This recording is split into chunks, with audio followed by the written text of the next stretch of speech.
Clickbait. No, the title is correct. I have recently been diagnosed with autism spectrum disorder. Wow, what a revelation. And in case you didn't pick up on what I was just putting down there, because my people tend to have problems with detecting sarcasm, that was sarcasm. Honestly, I already knew.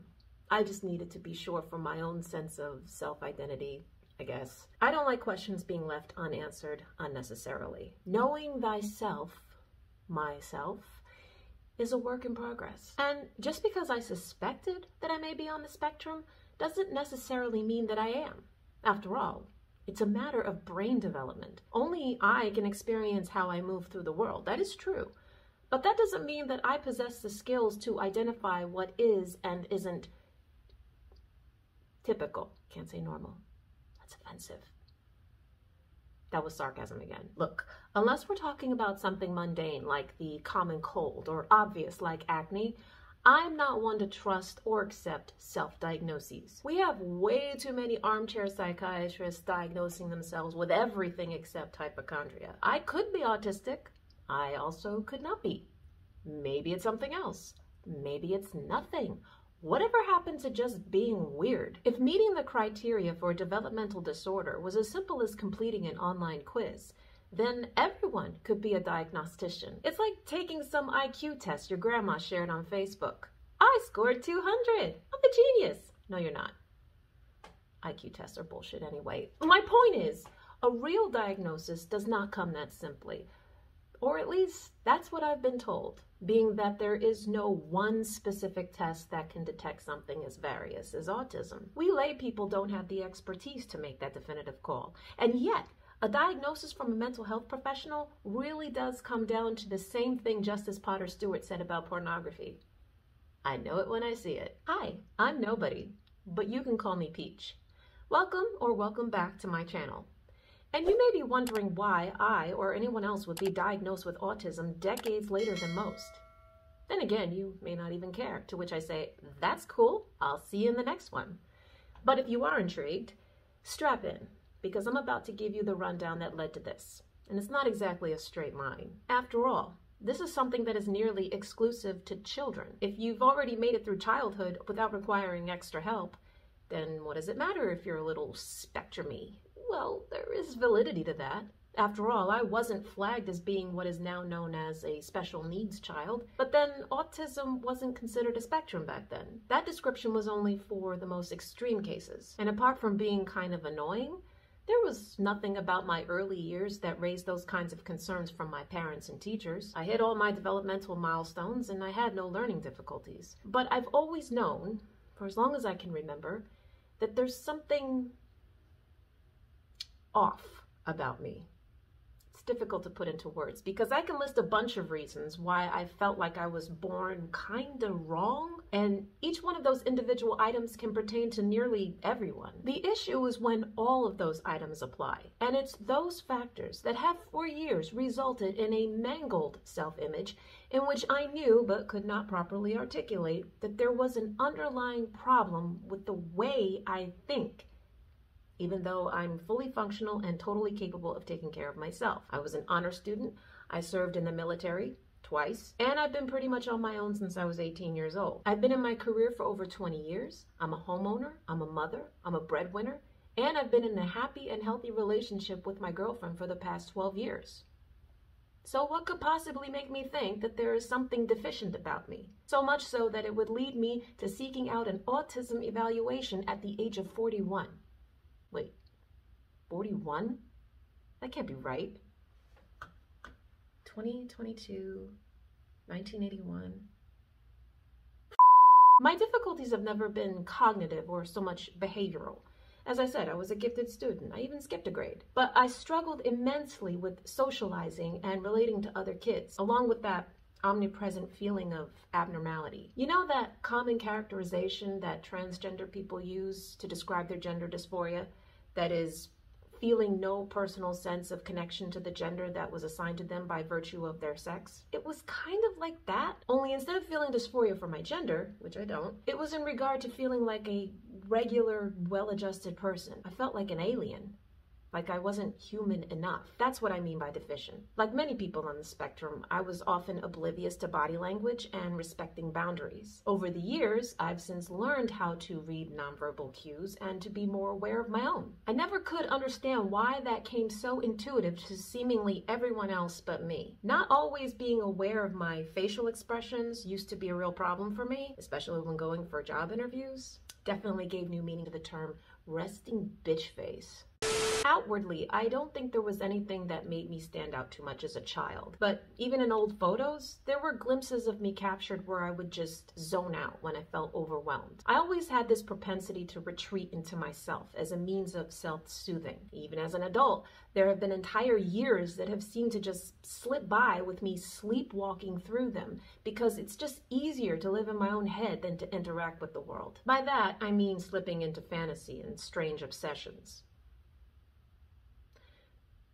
Actually, saying it like that sounds really disturbing, so let me clarify. For me, I've occasionally become fixated on certain artists if their work really moves me. They could be authors, musicians, poets, and I would feel compelled to absorb everything they've created as if I could become like them to some small degree. I don't know. And while I would get a lot of comfort and stress relief from overindulging in the form of reading the same material over and over, back to back, or listening to the same piece of music on endless repeat for days, I've always had enough self-awareness to recognize that this behavior isn't altogether healthy, let alone typical. Perhaps my social ineptitude would have fared better if I hadn't become a target for bullies when I was younger. In addition to being a good student, I was also very quiet and only had one friend for most of my school years. I've always found it difficult to talk to people. Even now, I still don't really know how to initiate a conversation unless a topic is already in place. That often gives me the appearance of being standoffish, when in reality,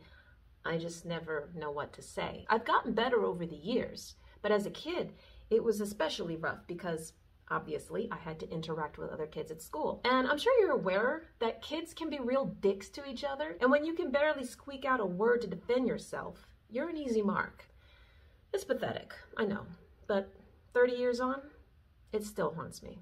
At this point, you may be thinking, what does any of this prove? Lots of people get bullied, and everyone experiences moments when they are at a loss for words. True. But imagine needing to practice how to respond to a simple greeting like, "How you doing?"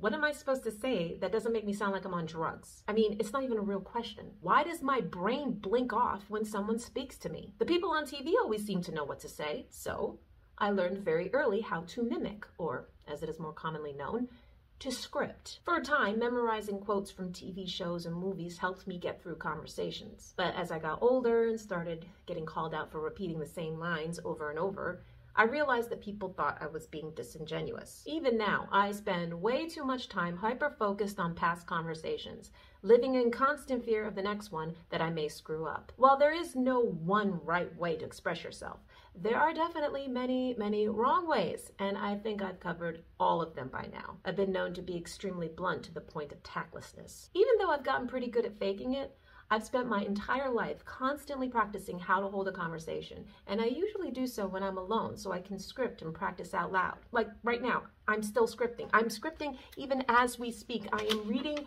from a script. I've made peace with the fact that I'm always going to struggle with this, but at least now I know why. Okay, so those aspects aren't exclusively in the realm of autism. In fact, a lot of it is revoltingly cliche for us nerds. When we're talking about autism, it's more than just struggling to socialize. It also involves being highly sensitive to certain stimuli. My sense of hearing seems to heighten when I need to concentrate. So annoying. Strong cologne makes me nauseous.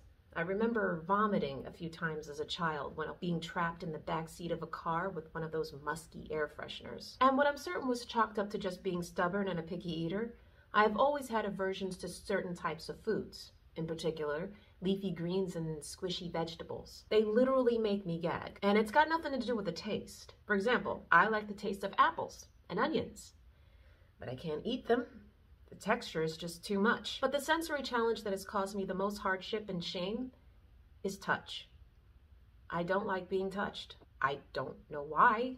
I just don't. Now, I do naturally make exceptions for those who are closest to me, like my family, but even with them, sometimes it can be a little too much. And I feel terrible when that happens, and I try very hard to ignore it because the last thing I want to do is make the people I love feel as if I don't want them near me. I also really can't stand being in crowds of people. This used to be a daily problem for me when I worked in New York City, and it also interferes with my ability to enjoy going to concerts. Musicians and singers are the closest things to performing real magic as I've ever seen, and I love watching them up close. But if I'm surrounded by a mass of people, then I can't even hear the music because I'm suffocating.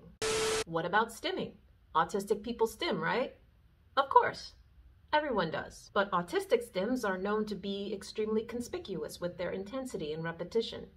Well, not always. Ever since I was little, I've had this weird habit of chewing on the inside of my cheek. I don't know why I started doing that, and I don't even know what I get out of it. It's just something that I do absentmindedly. I don't know, does that even count? Oh, here we go. There's nothing wrong with me. I'm just completely self-absorbed. However much I have doubted my own sense of, for lack of a better word, normalcy, there has always been a side of me that likes to gaslight myself. Am I just looking for something to obsess over? Yes, of course. Get over yourself, is what I would think. And then I had children, and it became all too clear that whatever I had hit them much harder than it ever did me. Whenever I'm feeling that tinge of imposter syndrome, they remind me it's real. My first child was diagnosed at the age of 3, and by then, the fact that he's autistic was all too obvious. He barely had any meaningful language apart from singing songs, and his stimming was constant and intense. Now, he has also had some pretty impressive abilities. He's extremely intelligent and taught himself to read and do simple math at the age of 2. He also taught himself how to fingerspell in American Sign Language at the age of 4. And he can identify all the planets in the solar system, including the dwarf planets, on sight. It's amazing. But honestly, I would happily trade all of that for simply being able to answer a question or play with other children his own age. Why him? Honestly, I did try not to overthink it too much in the beginning, mainly because I was in denial for a while. But also, autism is not uncommon and highly variable. Having one child with autism doesn't necessarily mean anything. But when my second child started displaying the same communication delays and stereotypical behavior, that's when I started to suspect that their autism was inherited from me. After all, their father has 2 adult children who are both neurotypical, and I do have a cousin who is diagnosed, and I'm convinced that both of my parents are on the spectrum, but that's another discussion. As I said before, I don't like to leave questions unanswered if an answer is possible. So I decided to have myself evaluated. So what was that like? Well, since autism is primarily diagnosed in children, it's not so simple to find professionals who specialize in ASD to evaluate adults.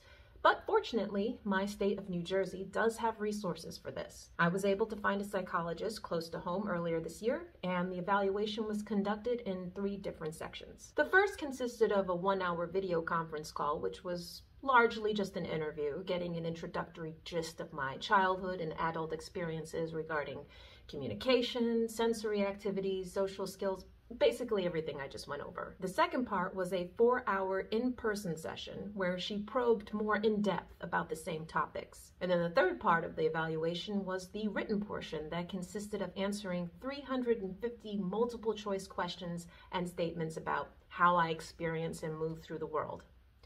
That was my least favorite part. A few weeks later, she wrote up a report, and that was it. There was my confirmation. My entire life of feeling off was not just me being quirky and self-absorbed. It wasn't just in my head. Well, technically it is, but you know what I mean. It's not imagined, it's real. And had it not been for my children forcing me to evaluate myself first, I never would have gotten to this point. Does being diagnosed make me feel better? In some ways, yes. Now I know that my struggles to relate to other people isn't simply a character flaw. My brain just isn't fully wired for it. But in other ways, no. Like I said, my sons are much more severely autistic than I am, which means they're going to struggle much harder just to meet the bare minimum of what it means to have meaningful relationships outside of their immediate family, because of what I passed on to them. I don't think I'm ever going to get past that. I think what I'm most disappointed with is that I had always hoped that my kids would be spared the social problems that I have had, especially as a child. And I do get depressed about it a lot. But I also try to stay positive. Public awareness of autism has exploded in recent years, and that may mean that more people, including other kids, will be more understanding and compassionate towards their special needs peers. Plus, they're still very young. They may end up surpassing me. I hope they do. But who cares what I think? I'm nobody. A nobody with autism, so why bother liking and subscribing? I am not funny or charming, and I don't need your pity. Yes, I do. I do. I'm not above that. Thank you for taking the time, and I really hope you come back and visit me again sometime. Happy Thanksgiving, my fellow fat-ass Americans, and I'll see you in the next one.